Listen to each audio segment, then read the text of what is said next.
cette nouvelle vidéo. Il s'agit d'un petit update lecture, enfin je dis petit mais c'est un rattrapage sur le mois de septembre et le mois d'octobre. Pour être tout à fait franche avec vous, j'ai un rythme de lecture assez lent en ce moment. Je dirais même que c'est un rythme de petit escargot. J'avance très lentement dans mes lectures et du coup j'ai pas forcément grand chose à vous présenter sur un mois tout du moins. Donc du coup je me suis dit que je ferais un update lecture sur 2 mois, donc à savoir le mois de septembre et le mois d'octobre. Et je pense que j'ai bien fait parce que du coup j'ai plusieurs livres à vous présenter ainsi que des romans graphiques. Du coup si vous aimez ce type de vidéo, n'hésitez pas à me mettre un petit pouce vers le haut, ça me fera super plaisir. Et vous pouvez aussi me laisser un petit commentaire pour me dire si vous avez lu certains des livres que je vais vous présenter et si vous partagez le même avis que moi. Et si vous êtes trop timide pour commenter mais que vous voulez me faire un petit coucou, vous n'avez qu'à me mettre des petits emojis escargots puisque voilà c'est mon petit rythme de lecture, donc du coup je trouve que ça symbolise bien la vidéo. Sans plus tarder du coup je vais commencer par vous présenter les graphiques que j'ai lus et en fait c'est une tonne de webtoons sur le mois de septembre et octobre. J'avoue que je me suis fait bien plaisir sur les webtoons. Faut dire aussi que j'en ai reçu pas mal ces derniers temps et vu que c'est un type de lecture que j'adore, voilà je me suis fait mon petit plaisir. Donc j'en ai quelques-uns à vous présenter, notamment la duologie Our Beloved Summer de Lee Na-woon et Han Kyung-chal. Je sais que je le dis très mal et je m'en excuse. Alors il s'agit du coup d'une duologie, donc c'est un webtoon qui se lit très rapidement. Il y a 2 tomes et puis c'est terminé et on n'en parle plus, et c'est une petite histoire d'amour. C'est très mignon en fait, cette histoire d'amour, c'est assez choupinou honnêtement. En gros on va suivre 2 personnages. Young-soo qui est une jeune fille studieuse, qui est première de classe, qui est vraiment pas forcément très intégrée dans son établissement scolaire, mais qui ne pense qu'à ses notes et à la récompense que ça peut avoir pour faire une grande université et pour bien gagner sa vie. Et voilà, elle veut vraiment rendre fière sa grand-mère qui est son seul parent. Et de l'autre côté, Na Wong qui est par contre le dernier de la classe. Lui ses parents sont assez aisés, ils tiennent 1 ou 2 restaurants je crois, et du coup ils gagnent plutôt bien leur vie. Et le principe des parents en fait de Wong, c'est de n'avoir jamais mis la pression à leur fils parce que tout ce qu'ils veulent en fait c'est le bonheur de leur petit, et si il n'aime pas les études c'est pas grave, il pourra reprendre le restaurant, il y aura plein d'autres possibilités, ses parents seront toujours là pour lui. Donc il s'est jamais vraiment mis la pression, donc c'est un peu le dernier de la classe et en fait il y a tout qui les oppose, mais vraiment tout. Sauf qu'ils vont être réunis par un tournage que va organiser l'école sur justement le premier et le dernier de la classe en fait, pour voir un petit peu les différences. Et en fait au début du livre on constate qu'ils le font pour des raisons qui leur sont propres en fait, mais ils n'ont pas forcément vraiment envie d'être là.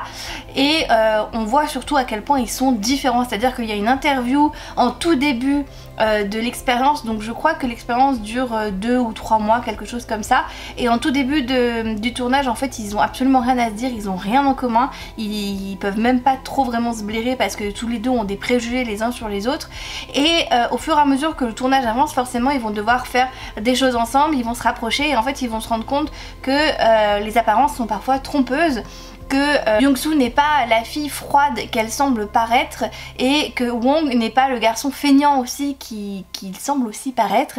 Et du coup ils vont se rapprocher et bien là il va y avoir une histoire d'amour, et c'est sur 2 tomes, c'est vraiment très kiki, les dessins sont très mignons, ça se lit très bien, franchement c'est hyper fluide. Et je pense qu'il y aura un autre webtoon dans le même univers mais sur un personnage autre qui est le meilleur ami de Wong, qu'on voit apparaître en fait dans le graphique. Et en fait à la fin il y a un petit chapitre sur lui, sur quand il est devenu adulte et ce qu'il fait dans la vie, et en fait il va rencontrer quelqu'un et après ça s'arrête là. Donc je pense, j'espère que peut-être on aura ce graphique parce que c'était un personnage aussi assez intéressant. Voilà. Toujours des éditions Coda, j'ai lu L'autrice de ma destinée du coup, alors ça c'est le tome 2, je vous montre le tome 1, du coup de Furik Jeokbal et Winterleaf. Alors c'est un webtoon qui me surprend énormément, qui m'a beaucoup surprise parce qu'en fait l'héroïne n'est pas du tout ce que je pensais qu'elle serait. Je sais pas si c'est très bien clair ce que je veux dire. En gros on va avoir l'autrice d'un roman, alors je crois qui s'appelle voilà, L'Empereur et la Sainte, qui est un roman écrit donc par une autrice, voilà merci.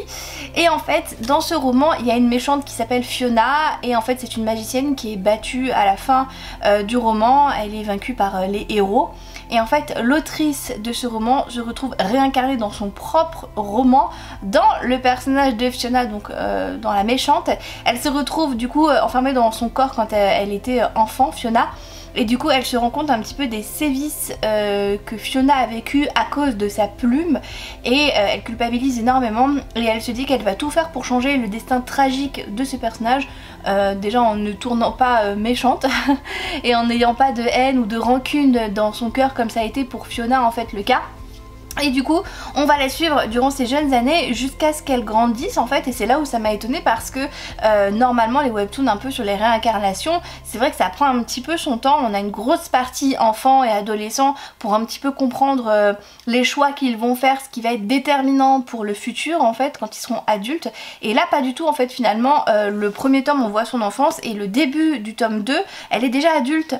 Donc voilà, c'est assez intéressant et j'ai bien aimé, honnêtement j'ai bien aimé, mais je trouve que les choix qu'elle fait, l'héroïne, sont à l'opposé de ce que peuvent faire les héroïnes dans les autres webtoons qu'on connaît.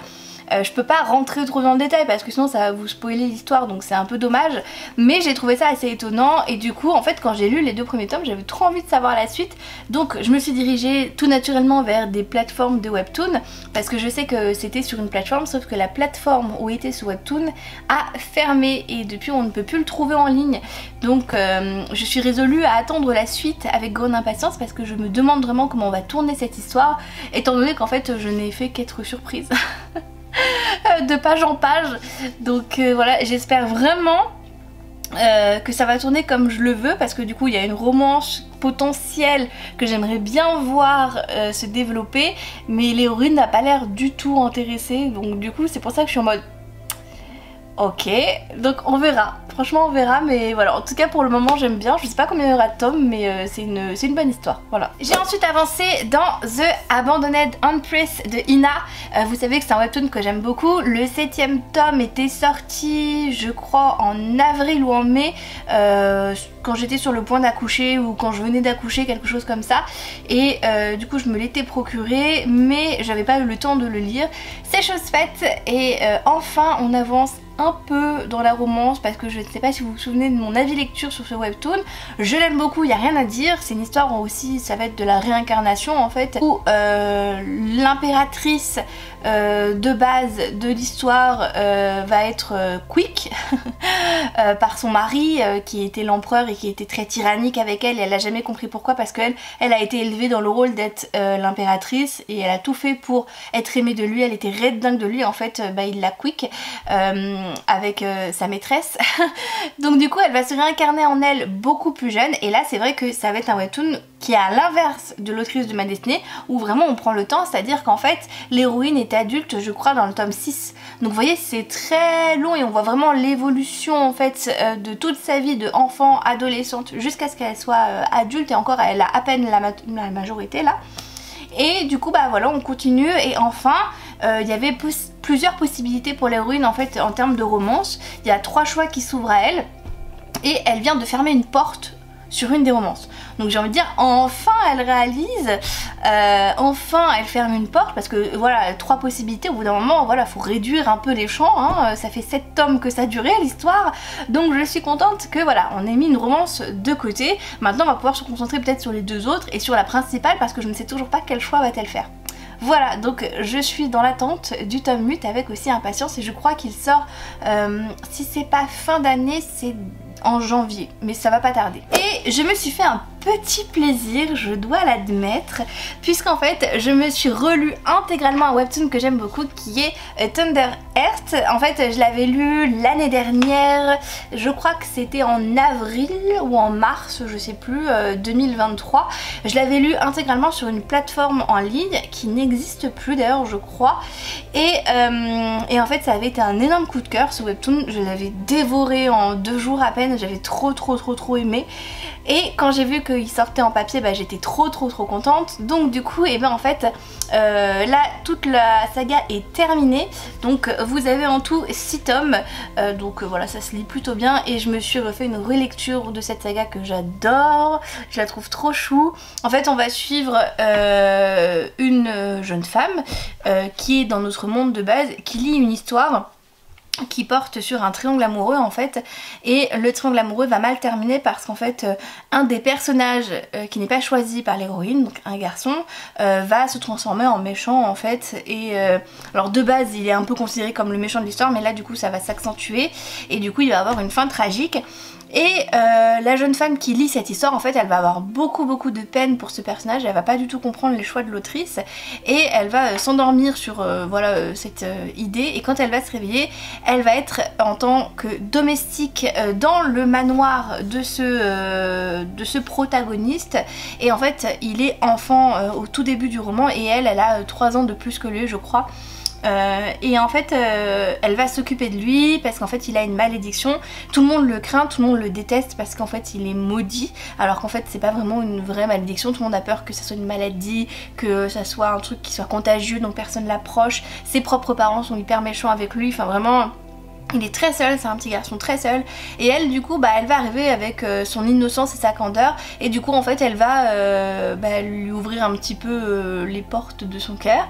Lui il va tomber amoureux d'elle en fait au fur et à mesure qu'on avance dans l'histoire, et elle va un peu voilà reculer ses sentiments parce que c'est quand même je crois un duc ou quelque chose comme ça, et elle est censée être personne en fait, juste une domestique, donc voilà, donc il y a toute une histoire comme ça, et la romance est très chouette. Alors je sais que beaucoup sont un peu dérangés par l'écart d'âge, mais ils ont vraiment que 3 ans d'écart et c'est redit dans le roman, c'est juste que c'est elle qui est plus vieille, mais c'est tout, moi ça m'a pas choqué parce que 3 ans je trouve que ça c'est plutôt acceptable, et puis surtout jusqu'à ce que en fait lui soit majeur, même plus. Il se passe rien du tout, ils ont une relation tout à fait voilà amicale quoi. Donc voilà, donc c'est un webtoon que je recommande parce que moi j'ai beaucoup aimé et je l'ai trouvé très chouette, et c'est une très belle histoire. Voilà, sauf la fin qui m'a un peu saoulée parce que du coup on a le après, donc des années plus tard, voilà, avec, je dis rien parce que sinon ça va spoiler, mais la fin avec le des années plus tard m'a un peu saoulée, c'est juste ça, voilà. Maintenant que j'ai terminé avec mes petits webtoons d'amour que j'adore, on va passer du coup au livre que j'ai lu, et je vais commencer du coup par aussi une suite de saga, à savoir Gold. Qui est donc la suite, le tome 5 même je devrais dire, de la saga d'Oren. Le premier tome c'est Guild de Raven Kennedy. Vous savez, si vous suivez mes vidéos, que j'adore cette saga, que j'attendais ce tome 5 avec beaucoup d'impatience. Je crois que le tome 4 je l'avais lu en novembre 2023 je crois, ou décembre, je sais plus. Ça faisait un moment en tout cas, je sais que je l'ai lu en hiver mais je sais plus trop quand. Et j'avais même pleuré en lisant le tome 4 parce qu'en fait c'est une saga que je trouve vraiment très bien faite. Alors c'est une dark fantasy, c'est vraiment très dark, il y a beaucoup de sujets vraiment horribles qui sont abordés, notamment aussi sur les conditions de la femme. En fait il y a beaucoup de messages de fait. Dans le premier tome notamment il y a une scène de viol explicite, donc c'est pas à mettre dans les mains de tout le monde. Je le rappelle parce que je le rappelle à chaque fois que je parle de cette saga, que ce n'est pas une dark romance, parce que je le vois encore tourner, ce n'est pas une dark romance, et ce n'est pas parce que l'autrice parle de sujets très violents que elle est d'accord avec ça, parce qu'en fait elle les dénonce dans son livre. Et je trouve qu'on est vraiment, les humains sont vraiment prompts à juger sur un seul tome, et le tome qui est le plus jugé forcément c'est Guild, alors qu'en fait il y a beaucoup de choses qui sont développées dans les tomes juste après, notamment l'emprise que peut avoir un homme sur une femme, notamment la vulnérabilité que peut avoir une femme quand elle a eu beaucoup de cicatrices, et à quel point se protéger c'est compliqué. Il y a beaucoup de choses qui sont abordées, sur la santé mentale aussi, sur les violences que peut avoir aussi un enfant, sur son avenir. Enfin il y a beaucoup de choses qui sont développées que je trouve très intéressantes. Alors après je le conçois, c'est pas à mettre dans les mains de tout le monde, faut avoir vraiment le cœur très accroché, ça je ne le remets pas du tout en cause, il y a beaucoup de trigger warning, et si vous ne sentez pas de le lire, ne le lisez pas. Mais après ceux qui l'ont lu et qui disent que c'est de la dark romance, j'avoue que ça me saoule un peu parce qu'en fait non, non, ce n'est pas de la dark romance. Bref, parenthèse, voilà, parenthèse faite.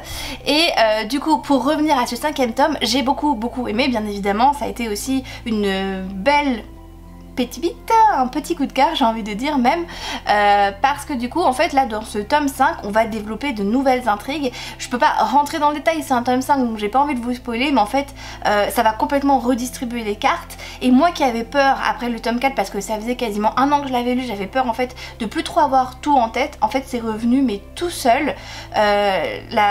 L'autrice en fait Raven Kennedy a cette manière en fait de rappeler les choses importantes tout au long du roman en fait, et on se dit ah mais oui c'est vrai il y a eu ça, ah mais oui c'est vrai il y a eu ça, et là en fait c'est une toute nouvelle intrigue en fait, donc du coup c'est pas comme si on repartait à zéro, mais un petit peu quand même, parce que ça se passe dans un tout autre endroit en fait pour un des personnages notamment, et du coup c'est hyper chouette, et en fait j'ai adoré. On suit 2 points de vue, enfin non 3 ou 4 points de vue, et c'est toujours aussi bien. Voilà, donc non franchement j'aime beaucoup, il y a beaucoup d'intrigues en fait qui commencent à se... parce qu'en fait on suit plusieurs personnages depuis le tome 2 je crois, et là certaines intrigues commencent un petit peu à se regrouper en fait, donc c'est hyper intéressant. J'ai hâte maintenant de voir le tome 6 qui normalement, parce que je pensais que c'était le tome 5 le dernier, mais non, qui normalement le tome 6 sera le dernier, donc j'ai très hâte parce que le tome 5 à la fin, à chaque fois elle fait des fins où en fait vous avez trop le seum de pas avoir la suite. Voilà, donc j'ai trop hâte de clôturer cette saga et d'avoir la suite, et c'était vraiment un beau bébé comme vous pouvez le constater, mais j'ai adoré chacune des pages. J'ai aussi lu The Corpse Queen de Heather M. Herman, qui était un livre... honnêtement c'était sympa mais sans plus. Très franchement j'ai été un peu déçue par l'histoire.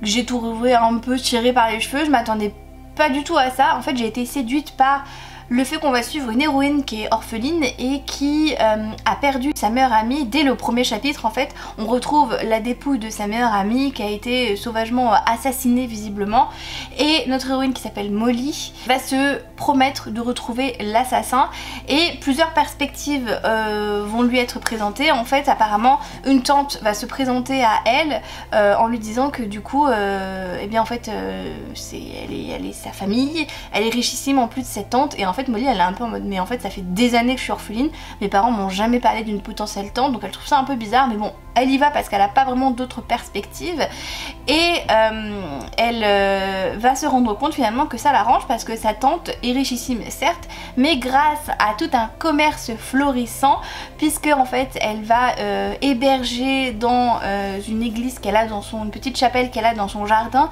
le docteur Laval, qui est un chirurgien renommé et qui donne des cours en fait à des étudiants la journée et le soir sur des dépouilles. Et en fait Ava va, donc Ava c'est la tante, pardon je l'ai pas précisé, donc Ava qui est la tante de Molly en fait donne des corps, des dépouilles au professeur Laval pour que lui puisse faire le chirurgien en fait et apprendre son métier aux autres, afin de sauver des vies. Et pour ça en fait elle doit trouver des corps, et du coup elle va avoir besoin de l'aide de Molly qui va travailler pour elle et qui va essayer de trouver des corps. Et Molly se dit que c'est une bonne idée parce qu'en fait elle a entendu dans les registres du médecin légiste que en fait sa meilleure amie avait été tuée par quelqu'un d'expérience, donc potentiellement un médecin ou quelqu'un qui manipule la chirurgie. Et elle se dit que le meilleur moyen en fait eh bien de trouver qui a fait ça, eh bien c'est tout simplement d'enquêter auprès des étudiants qui apprennent la chirurgie, parce qu'en fait elle est persuadée que c'est le potentiel petit ami de Kitty et l'assassin, parce que c'est lui qu'elle devait retrouver. Bref, voilà, mais j'ai trouvé que c'était tiré par les cheveux sur beaucoup de choses.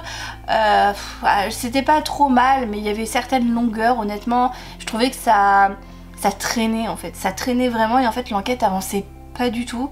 On a l'enquête au début et puis après on a l'enquête à la fin, et entre ça on a un peu de romance, on a un peu de chirurgie, on a un cabaret où elle va se faire des copines, enfin j'ai trouvé ça un peu lourd en fait, donc c'était sympa mais sans plus. Honnêtement je pense pas que j'en retiendrai grand chose dans quelques mois, et je pense qu'il m'a pas vraiment fait grande impression pour être tout à fait franche, donc un peu déçue, mais bon, au moins je me suis fait mon avis, voilà. J'ai aussi lu du coup Belladonna ainsi que Foxglove, qui est la suite de Belladonna. J'ai lu du coup les 2 tomes à la suite et c'était trop bien. Coup de cœur. voilà, coup de cœur pour ces 2 premiers tomes. Il y a un 3e tome qui va sortir l'année prochaine et je suis hyper impatiente. On va suivre du coup Signa, qui est une jeune femme un peu particulière parce qu'en fait elle a toujours eu la faculté de voir la mort et elle ne peut pas non plus mourir. C'est-à-dire qu'en fait quand elle était bébé, ses parents sont décédés à un bal où ils ont été empoisonnés et où tous les invités ont été empoisonnés, et elle, ça a été la seule survivante alors qu'elle aurait dû mourir. La mort, en fait, l'ange de la mort s'est approché d'elle pour récupérer son âme et il n'a pas pu en fait, donc en fait il a jamais compris pourquoi. Et au fur et à mesure des années où elle va grandir, elle va passer de tuteur en tuteur qui n'en ont rien à faire d'elle et qui sont vraiment très intéressés surtout par sa richesse. Et elle va avoir des situations un peu abracadabresques, puisque parfois en fait elle va par exemple tomber et faire une chute mortelle, elle va avoir le cou complètement voilà, dans un angle horrible, donc de mort en fait. Donc pendant quelques secondes elle va mourir, donc l'ange de la mort va arriver, il va essayer de prendre son âme à chaque fois mais il ne peut pas en fait, et donc du coup en fait elle va crac, se remettre comme si de rien n'était et puis repartir. Voilà, en fait elle ne peut pas mourir, elle est immortelle. Et un jour, suite à la mort de sa dernière tutrice, elle va être envoyée chez les Hawthorne, qui est sa dernière famille en vie en fait, on va dire. Et c'est une famille qui est un petit peu compliquée parce que la mère en fait est décédée d'une étrange maladie. La fille, la petite cadette, a visiblement les mêmes symptômes que la mère et est sur le point de mourir. Et de l'autre côté on a le père de famille qui ne fait que des fêtes pour oublier la peine et son chagrin. Il fait des grandes fêtes chez lui, il y a toujours du monde, il y a toujours des gens. Et on a aussi le frère aîné, donc l'aîné, le garçon, qui fait tout par contre pour rétablir l'honneur de sa famille, parce qu'il voit bien que sa famille est en train de complètement se disloquer et il fait tout en fait pour essayer de les rassembler, mais voilà, il n'y arrive pas du tout. Et Signa va arriver dans ce contexte là un petit peu particulier, et c'est vraiment un endroit par contre absolument fabuleux où elle parce que du coup il y a des domestiques, il y a des gens qui s'occupent d'elle, et elle a jamais vécu comme ça parce que en fait elle avait toujours des tuteurs qui étaient hyper méchants avec elle, comme je vous le disais, qui étaient hyper intéressés par son argent et qui la traitaient très mal. En fait il y a des fois où ils l'affamaient, il y a des fois où ils l'enfermaient, mais à chaque fois en fait ces tuteurs sont morts d'une manière ou d'une autre, donc elle est passée de tuteur en tuteur en tutrice, voilà, et on l'a dit maudite du coup, parce que du coup à chaque fois que quelqu'un s'occupe d'elle, et ben il meurt dans d'étranges circonstances. Et elle en a marre aussi de ça, d'avoir cette étiquette. Elle veut juste une vie normale, elle veut rentrer dans la haute société, elle veut se trouver un mari, elle veut faire des bals, elle veut voilà, vivre normalement. Et c'est pas possible parce que elle ne peut pas mourir, elle voit la mort constamment et en plus elle attire la mort aussi. Et du coup elle est bien décidée, elle de son côté, à tuer l'ange de la mort. Bien sûr c'est impossible. Mais de l'autre côté elle va avoir besoin de son aide parce que la fameuse mère qui est morte d'une maladie dans le nouveau manoir où elle a emménagé, elle va apparaître sous les traits d'un fantôme, parce que oui, je ne voulais pas préciser, mais Signa peut voir les fantômes aussi, peut voir les morts. Et en fait elle va se rendre compte que on l'a tuée, on l'a assassinée, et Signa va devoir mener l'enquête aux côtés de l'ange de la mort pour savoir qui a tué cette femme. Voilà, et c'est trop bien. Alors au début Signa, on a envie de la secouer en mode mais réveille-toi, mais voilà, grandis un peu, et en fait elle évolue toute seule au fur et à mesure des chapitres et c'est trop bien. Et le tome 2, bref, il y a une romance incroyable dans cette duologie, enfin dans ces 2 premiers tomes là. Ouh là là, c'est trop bien la romance. Je vous dirai pas avec qui c'est, mais la romance c'est incroyable et l'ambiance est parfaite pour l'automne. Franchement je vous le recommande si vous voulez le sortir de votre pile à lire. Si vous l'avez, lisez-le maintenant, genre tout de suite au mois de novembre, là vraiment tout de suite maintenant, parce que franchement c'est trop bien. Alors mes pattes me l'avaient dit parce que eux l'ont lu l'année dernière au mois de septembre ou octobre, je sais plus trop. Ils ont lu le premier tome en fait, et moi j'étais dans mon premier trimestre de grossesse en mode PLS, malade à mort, fatiguée à mort, j'arrivais pas à lire, j'arrivais à rien, et du coup ils l'ont lu sans moi et ils m'ont dit que c'était trop bien, etc., etc. Et du coup le tome 2 on l'a lu ensemble sur le Discord des pattes. C'était incroyable. C'était incroyable, j'ai trop hâte que le tome 3 sorte, franchement je suis impatiente, mais Adalyn Grace, valeur sûre. J'avais déjà bien aimé le trône des 7 îles je crois, mais alors là je préfère largement cet univers, largement ces personnages, largement cette romance. C'était trop bien, franchement c'était trop bien, je vous recommande 1000 fois ce livre, enfin ces 2 livres là, et si vous pouvez enchaînez-les parce que bref. il se passe tellement de trucs, enchaînés, vraiment. Et le dernier livre que j'ai lu, que j'ai terminé il y a quelques jours à peine, il s'agit de Trembler encore de Max Keyes. Je vous en ai déjà parlé parce que j'ai lu son premier livre qui s'appelle Trembler en fait. C'est un livre documentaire de true crime où on va suivre 10 histoires. Alors lui il appelle ça vraies et flippantes, c'est des HVF comme il l'appelle. Et en fait c'est des histoires de true crime tout simplement. Certaines qui se passent aux États-Unis, certaines en France, voilà on voyage un petit peu mais c'est globalement aux États-Unis quand même. Et j'ai trouvé que là il y avait quand même un thème qui se répétait beaucoup, alors je sais pas s'il a fait exprès ou pas du tout, mais c'est beaucoup des affaires avec des pédophiles ou des séquestrations ou avec des violences sexuelles et c'était hyper hard. Et maintenant que je suis devenue maman, ça m'a fait tellement mal au cœur. En fait je me suis imaginée à la place de ces parents qui se faisaient retirer en fait leur enfant par un espèce de cinglé qui veut juste assouvir des pulsions. Et bref c'est horrible, horrible, horrible, horrible. Et du coup bah voilà c'est vraiment abominable. En fait on se rend compte à quel point l'être humain est horrible en fait, vraiment il faut rester chez soi enfermé et ça me donne encore plus raison sur le fait qu'il faut pas sortir de chez soi, les gens sont fous, voilà les gens sont fous et certains plus que d'autres et ils n'hésiteront pas à faire du mal, ils en ont rien à foutre pour certains, donc franchement c'est horrible de voir le pire de l'humanité. Honnêtement c'est le pire de l'humanité, mais après bah c'était un peu parfait pour Halloween je dois l'admettre parce que c'était vraiment très flippant et ça m'a serré le cœur et j'ai eu tellement de peine en fait pour les victimes et les familles des victimes, ça m'a fait tellement de peine. Donc bref voilà, donc après c'est un très bon livre documentaire.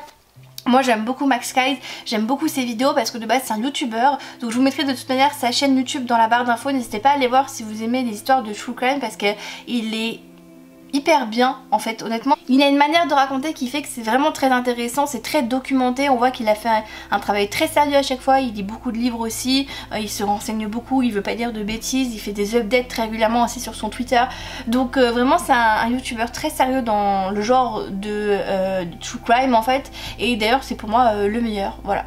Donc je suis très contente d'avoir lu son deuxième ouvrage, je sais qu'il en a sorti un sur le Japon, à voir si je me le procurerai ou pas parce que j'ai déjà lu pas mal d'histoires de true crime sur le Japon et j'ai peur que ça fasse un peu écho, voilà. J'espère que vous avez apprécié de passer en revue avec moi mes lectures du mois de septembre et d'octobre.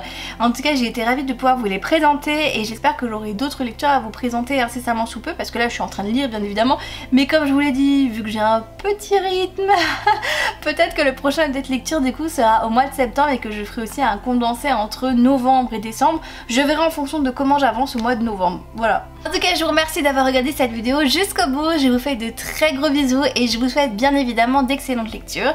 Je vous dis à très vite dans une prochaine vidéo. Ciao ciao!